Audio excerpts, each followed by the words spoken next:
दोस्तों, मैं हूँ आपका दोस्त रवि। और सीधे आज हम बात करने वाले हैं भारत की सबसे बड़ा जो आईपीओ था, भारत का सबसे बड़ा IPO after LIC, Paytm. Yes, Paytm में दोस्तों देखिए पिछले काफ़ी समय से गिरावट हो रही है। ये कोई नई बात नहीं है, लेकिन पिछले 2 दिनों से और भयंकर गिरावट हो रही है। स्टॉक लगभग 20% तक टूट चुका है। तो पेटीएम की कहानी आज हम जानना आवश्यक है, as an investor, as a trader, या फिर अगर आप स्टॉक मार्केट की जानकारी रखना चाहते हैं। क्योंकि पेटीएम एक ऐसा टाइम था जहाँ पर हर कोई पेटीएम को देखा करता था काफ़ी उम्मीदों से। तो अभी काफ़ी बड़ा झटका लगा है पेटीएम को। तो चलिए सीधे बढ़ते हैं वीडियो की ओर और जानने की कोशिश करेंगे कि ऐसी क्या कारण है और क्या रीज़न है कि ज़बरदस्त एक ऐसी कंपनी जो आसमान छू रही थी, और अभी जब से लिस्ट हुआ है उसके बाद तो कहना ही कुछ है। तो 5 ऐसे पॉइंट हम जानने की कोशिश करेंगे। पॉइंट मैं आपके सामने रख देता हूँ कि ज़बरदस्त जो झटका लगा है 2 दिन से, उसका कारण क्या है, और सबसे महत्वपूर्ण जो इसकी शेयर होल्डिंग पैटर्न है दोस्तों, वो काफ़ी ज़रूरी है। सेकंड पॉइंट, अभी तक कितनी गिरावट हुई है ये हम जानेंगे, और कारण क्या है। और टेक्निकल एक्सपर्ट्स, मैं जानता हूँ कि टेक्निकली अभी कुछ कहना यहाँ पर एक कुछ लाभ होने वाला नहीं है, इन फिर भी हम लोग देखेंगे और आगे क्या करना है, that is also very important. क्योंकि शेयर होल्डिंग जब मैं बता रहा हूँ, दूसरा पॉइंट, वहाँ पर अभी भी काफ़ी पब्लिक फंसी है वहाँ पर पेटीएम में। उम्मीद लगाकर बैठी है कि शायद कुछ रिटर्न जो उन्होंने इन्वेस्ट किया है मिल जाए, या फिर कुछ जितना इन्वेस्ट किया है उसका आधा बचे, या फिर जितना लगाया उतना तो मिल जाए।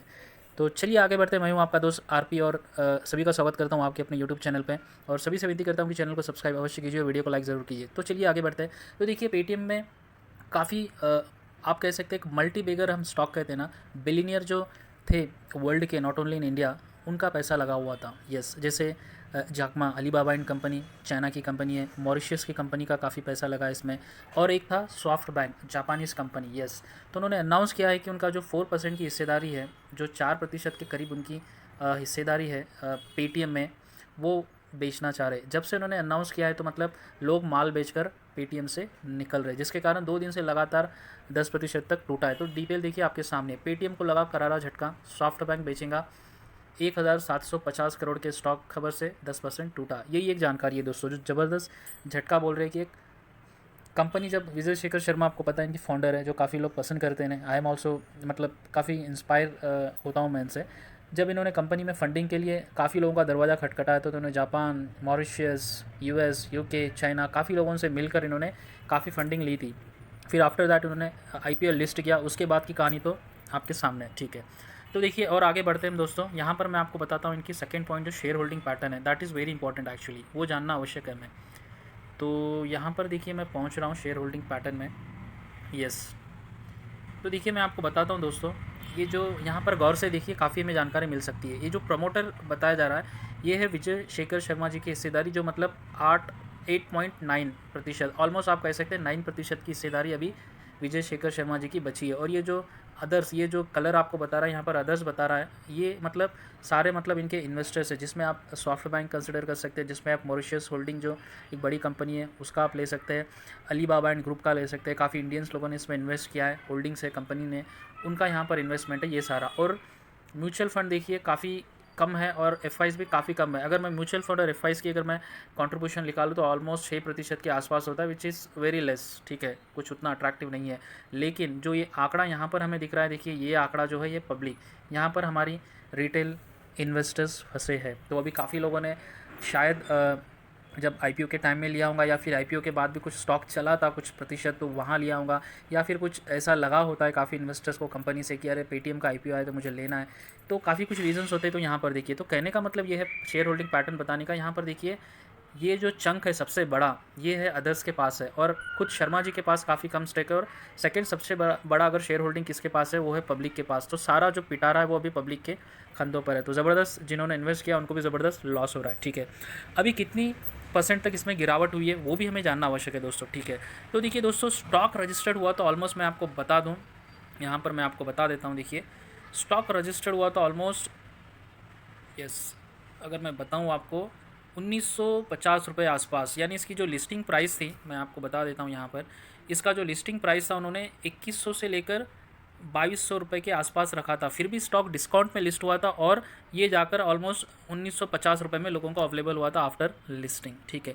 वहाँ से स्टॉक देखिए अभी टूट कर पहुँचा है 540 रुपये के आसपास, यानी 70% की गिरावट स्टॉक में ऑलरेडी हो चुकी है। 70%, अगर आपने मान लीजिए आपने 100 रुपये किसी चीज़ में इन्वेस्ट किया है तो वहाँ पर 70 रुपये आपके निकल चुके हैं आपके हाथ से, और अभी मात्र 30 रुपये अभी आपके हाथ में बचा है। तो काफ़ी गौर से सुनिए दोस्तों, काफ़ी आवश्यक जानकारी है, क्योंकि 1 रुपये हो या 100 रुपये हो या फिर 1 लाख हो या 1 करोड़ हो, वेरी इंपॉर्टेंट, राइट। तो 3 पॉइंट हमने डिस्कस किया, ज़बरदस्त झटका क्यों लगा है आज, ये today and yesterday, and share holding pattern हमने देखा है, और अभी तक कितनी गिरावट, 70% तक की गिरावट हमें देखने को मिला है। ठीक है, 3 पॉइंट हमने देखा है।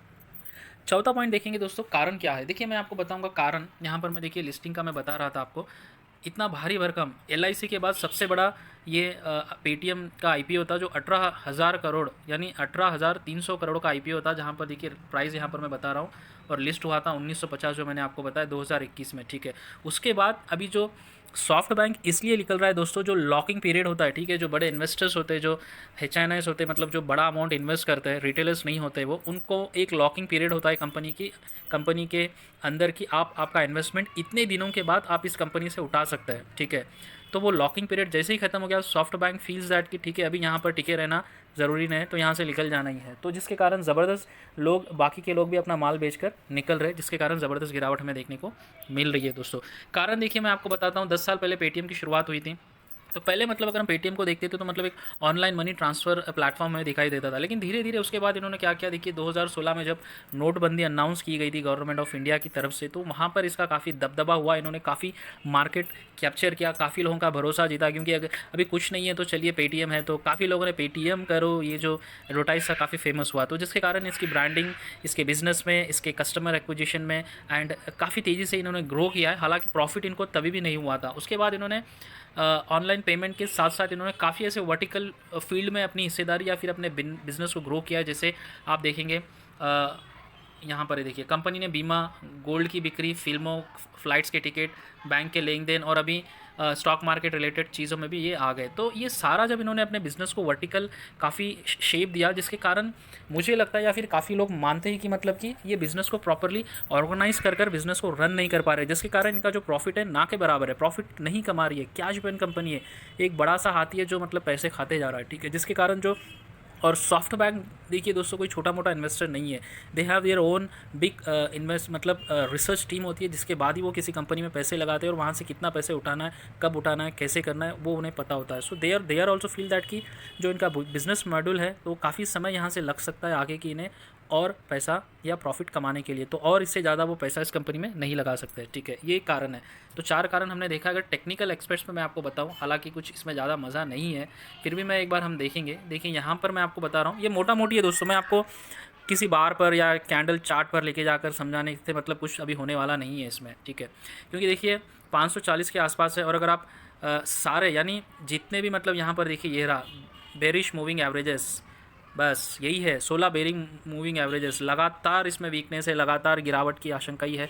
और अगर मैं थोड़ा स्क्रॉल करूँ मैं आपको बता दूँ, यहाँ पर देखिए दोस्तों सिंपल मूविंग एवरेज जो इसका बता रहा है, यहाँ पर देखिए 5 डेज़ का कितना है, 50 days, 10 days, 100 days, 20 days, 150 days, 30 days, 200 days, यानी 540 पे ये ट्रेंड कर रहा है। यानी सारे इसके 5 डेज़ के moving average, simple moving average से लेकर 200 दिनों के सिंपल मूविंग एवरेज को भी ये तोड़कर नीचे चला चुका है। यानी मतलब अब ये उल्टी दिशा में रॉकेट बनकर नीचे की साइड भाग रहा है। ठीक है, तो कारण मैंने आपको ऊपर बताया कि क्या क्या कारण है। अभी आगे हम जैसे इन्वेस्टर्स को क्या करना है, रिटेल इन्वेस्टर्स को क्या करना है। तो देखिए दोस्तों, इस स्लाइड में आपको बता रहा हूँ कि कब अभी इसका लॉकिंग पीरियड हो गया, ये भाई साहब निकल के चले गए पैसे कमाकर, जो भी है। अभी कितना इन्होंने पैसे कमाए, सारे लोगों ने मिलकर 18,300 करोड़ का मार्केट से पैसे उठाए इन्होंने, और अभी लोगों के उसमें से हम जैसे लोगों की काफ़ी कुछ पैसा, ये एक कारण है। उसके बाद अनऑर्गेनाइज जो बिज़नेस है इनका, इन्होंने इतने शाखाओं में फैला दिया कि उसको ऑर्गेनाइज सेक्टर में लाकर बिज़नेस को चलाकर एक्सपेंसेस को मैनेज कर प्रॉफिट जनरेट करना इनको काफ़ी दिक्कतें हो रही है। शायद कंपनी अच्छी है, शायद इनका बिजनेस मॉडल अच्छा है, बट एज ऑफ नाउ ये प्रॉफिट नहीं कमा रही है दोस्तों। तो शायद प्रॉफिट कमाने में और काफ़ी टाइम लग सकता है। तो अभी देखिए हमें क्या करना है आगे, तो सीधा है दोस्तों, ये पैसों का मामला है। अगर आपने आईपीओ के टाइम में लगाया पैसे तो काफ़ी पैसे गंवा चुके हैं आप। अगर अभी भी वो भी पैसा बचाना चाह रहे हैं या फिर गंवाना चाह रहे हैं, it's purely your call, but stock में काफ़ी वीकनेस है, यहाँ से और कोई निकलेगा तो डेफिनेटली और गिरावट की आशंका बढ़ सकती है दोस्तों। तो मेरा एक ही रिक्वेस्ट है सभी से कि अपना जो हिस्सेदारी है इसमें, अगर आपने ख़रीदा है, आपकी होल्डिंग है इसमें, तो ज़रूर रिव्यू कीजिए, क्योंकि ज़बरदस्त प्रेशर है कंपनी पे, मैनेजमेंट पे प्रेशर है, बिज़नेस को किस तरह चलाया जाए, क्योंकि प्रॉफिट नहीं हो रहा है। काफ़ी क्षेत्रों में बिज़नेस है, वहाँ पर डिफ़िकल्टीज हो रही है। बड़े लोग निकल रहे, अभी लॉकिंग पीरियड ख़त्म हो चुका है आफ्टर आईपीओ, वो लोग निकल रहे हैं और कोई निकलेगा, तो डेफिनेटली प्रेशर बनेगा दोस्तों आने वाले समय में भी इस कंपनी पे। तो आशा करता हूँ कि ये वीडियो आपको पसंद आए, तो चैनल को सब्सक्राइब अवश्य कीजिए और वीडियो को लाइक ज़रूर कीजिए। धन्यवाद दोस्तों।